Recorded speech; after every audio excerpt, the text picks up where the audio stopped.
Hey up everybody, Magpie Gaming here, bringing you the latest news for PUBG. Now we've had a couple of updates. We've had an update for the Xbox version and we've also got an update for the PC version. I believe that the PC version is only for the test server right now, but will be heading over to the main game very soon. And we've had an update on the new anti-cheat measures that are going to be added to the game. So I'm going to go through all of those in this video. I will of course put a timestamp down in the description below so that you can jump to the bit that's most relevant to you. So to start with, we're going to go into the patch notes for the Xbox version of the game. This is of course a preview version on the Xbox at the moment, but is very much doing good on the Xbox at the moment, selling over 4 million copies so far on there, winging its way up to 5 million no doubt. I think they'll probably hit that within a few weeks easily. So for gameplay, they say we've listened to your feedback and further modified the damage players can inflict on vehicles, increasing areas of vulnerability. This includes increased damage to the vehicle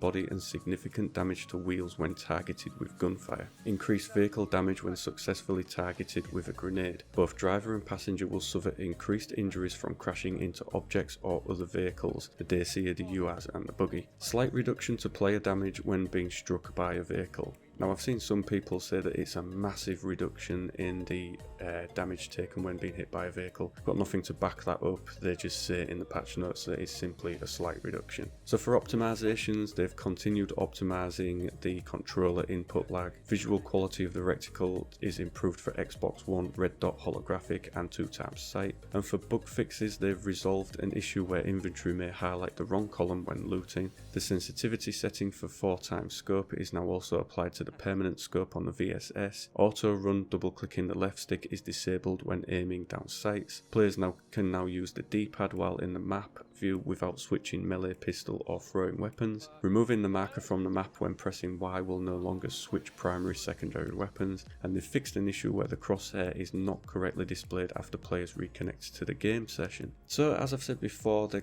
staying on top of this game. This is the 7th patch now for the Xbox version, so they're very much putting a lot of work into this right now, and I think it must be showing because the sales numbers speak for themselves with this game. It was slated by a lot of people at the start for its clunkiness, and it's it was just bogged down on the Xbox, didn't play too well, but that isn't stopping people buying it, so it must be coming along, as it obviously with every patch it's getting a lot better. So for the PC version, sorry, not the Xbox, we're on to the PC now. So for the PC 1.0 version, this is update number 4, and they basically say, players, as with the last patch, a new type of anti-cheat solution which is still under development is to be applied on the test servers. We are in a test phase with this solution and its stability and compatibility need to be verified. We would like to collect data about potential compatibility issues, analyze it and solve any issues that may emerge. If you experience a crash, please take a screenshot that shows the error and report it here, and I'll put the link to the description of what they're asking you to send it to. If the current test build is consistently crashing for you, we recommend that you play it on the live servers instead. Thank you for your understanding. So for the patch notes for this, for the world, they've got Miramar improvements, added more buildings and cover across the map to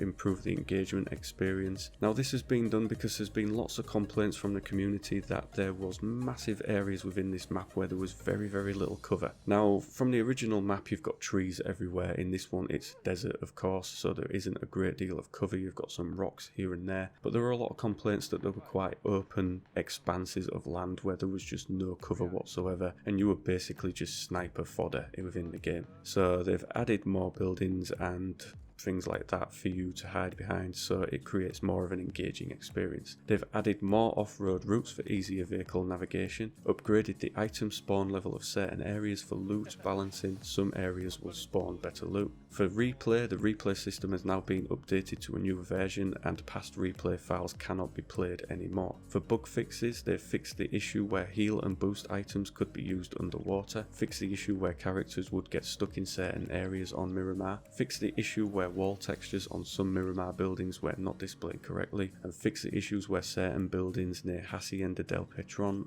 were not displaying correctly. And that is it for the patch notes for this. Now this is applied to the test server. I think it's going to be moving over to the live one very soon. But all of the changes are for Miramar. Now one of the reasons that they've done this is because there seems to be a little bit of a backlash against this map at the moment. Because it's so large and so expansive and there wasn't much cover, a lot of people have decided that they simply don't want to play on this map. Now at the moment you don't have a choice within the game to be able to select a map. But some creative people out there have decided to create their own little programs, and basically what happens when you log into the game and you go to join a queue, it will in the background tell your game what map you're going to. And these people have managed to create a program whereby it detects if it's Miramar or Erangel, and if it's Miramar it simply boots them back to the lobby. So then they just click join again and they keep doing that over and over until they get Erangel. Now it has been touted in the past that there will be a map select for the game. There were indeed pictures of this put out, but they said that it may be a while before this was done because the player numbers would need to be high enough to support people being able to choose what map they wanted to go on. I think the player numbers are high enough. You know, it's breaking all records on Steam. It's got the highest concurrent count of players. I think you've got a couple of million people on at any one time, so I think a map select would work just fine right now. But at the moment it's not something that PUBG wants to implement. Hopefully they will do very soon, and obviously these people have decided to create their own little workarounds for this. I would assume that these would be killed off pretty quickly by PUBG with the updates to the game, but we will just have to see on that one. But yeah, lots of changes to Miramar, and hopefully that makes that map a better experience. Got to say, what I've played on it, I've quite enjoyed it. I do agree that there are large open areas, but if you wanted to, you can avoid those. But yeah, I get where people are coming from with that. So for the anti-cheat measures update, there's quite a large statement that's been put out about this, so I'm just going to read through this and maybe pick it apart if I need to. So it starts off with, we would like to update you regarding our anti-cheat measures. As stated in our rules of conduct, fair play and respect other players is a principle around which our game is built. To get the full Battle Royale experience, all 100 players must play fair. This is why we have been following the above principle of fair play and respect for others since the first pre-alpha test in July 2016. As you drop out of the aeroplane and the intense journey to become the last survivor begins, the last thing a player wants to see is a cheater. We deeply sympathise with the inconvenience that our players are experiencing due to cheat programs, and we are doing our best to fight those who create, distribute and use cheats. Our top goal is to create an environment that facilitates smooth and unhindered enjoyment of all aspects of PUBG. To this end, we have established a dedicated team to focus on combating cheat programs, and since our launch on early access, we have been committed to detecting and preventing such programs. As part of that effort, we have deployed a new anti-cheat solution internally. We will be introducing an early version of the solution on our live servers next week. This is a solution that is currently being tested on our test servers. The solution will complement the systems that have been developed and implemented already. Its main focus for now is blocking unauthorized programs, but it will further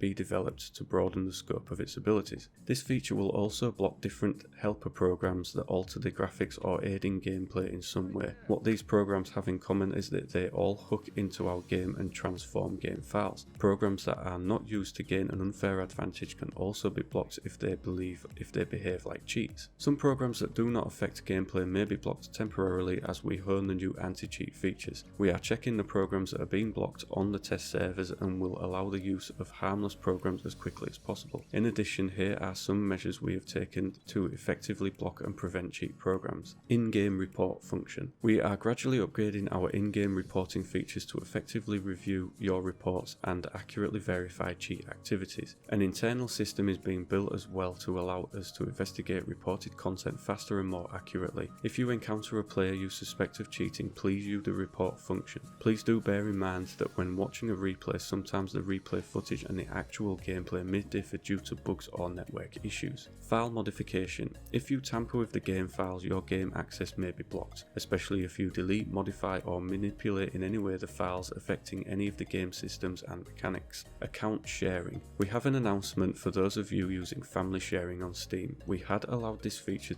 so that the account holders who own PUBG can use their characters with other Steam accounts if they wanted to. However, we have decided to deactivate this feature because we we have identified a number of vulnerabilities that have been exploited. Please understand that we are introducing this measure to fight abuse and ensure a fair environment. We would like to sincerely thank all players who have also played fair, respected other players and enjoyed PUBG as part of a healthy community. We will do our utmost to minimise the exposure of players who play fair to those who don't. We ask for your understanding and active feedback so that we can create an enjoyable environment for PUBG together. The internally developed anti-cheat solution is planned to be upgraded steadily after the first implementation next week. As mentioned earlier, the eradication of cheat programs will not end with a few attempts and actions. In addition to the systems currently in development and already implemented, we are looking into more effective systems, and we will actively introduce any solutions that were confirmed to be reliable and accurate. We will continue taking firm measures against the developers, distributors and users of cheats. We promise you that we will do our best every day in our battle for a fair game environment. Now, that's quite a comprehensive statement that they've put out, and it's needed to be put out because the cheats have been just running riot in the last month or so. I think in a few weeks in the run up to Christmas it started to get out of hand, and then after Christmas through New Year and the first part of January and indeed up to now, cheating has been absolutely unreal on these servers. It's just been rampant. So this function hopefully will start to tackle some of that. Now, there are a lot of third party apps out there that support PUBG. I have done a video previously on some of these apps that you could get, and one of the most popular is Reshade. And as far as I know, Reshade will currently be banned through the test server due to this new anti-cheat measure. If you don't know what Reshade is, basically it gives you some more graphical options within the game. And when PUBG first came out, a lot of people said that it was a bit bland, it wasn't, very good to look at. So Reshade allowed you to change things like colour saturation, the contrast, basically making the game look a bit more vibrant. But one of the upshots of this was that it was actually easier to spot people then. You could see them better within the game. There wasn't as camouflaged against trees and bushes and things like that. And a lot of people said, well, that could be seen as cheating. But at the time, even Brendan Green himself tweeted that Reshade was fine, it wouldn't be added into any anti-cheat measures at that time, and that he fully condones the use of this third-party app. But it seems as though that might be changing now. Now, whether this actually gets added back into the game eventually, because they say obviously this anti-cheat system is going to have to learn as they go along. So it may be that Reshade gets allowed back in, or it could be that it isn't banned at all. I'm simply going on information that I've been reading on the internet that it would be one of those apps that would be banned. So we'll just have to wait and see on that. It'd be good to know if anybody does use Reshade and uses the test server over the next few days, whether or not they actually are unable to play because of some of the third-party apps that they've got running, such as Reshade. But we'll see. But like I say, the cheating has been pretty prevalent within the game, so they've had to do this. They've had to start looking at an internal sort of anti-cheat measure. They haven't been able to rely on a third-party company to do it all for them. Although BattleEye that do run the current anti-cheat technology within the game have done very well at banning people, it's just simply not being able to keep up with the amount that are out there. But all being well, in the next coming weeks it will be a better gaming experience for us within PUBG. And that is all the updates that I've got for you with this game at the moment. Sorry for the length of the video, but like I said, there will be a timestamp down below so you can jump to the different parts. As always, ladies and gentlemen, thank you very much for watching and listening. Don't forget to like, share and subscribe, and I will catch you in the next one. Take care.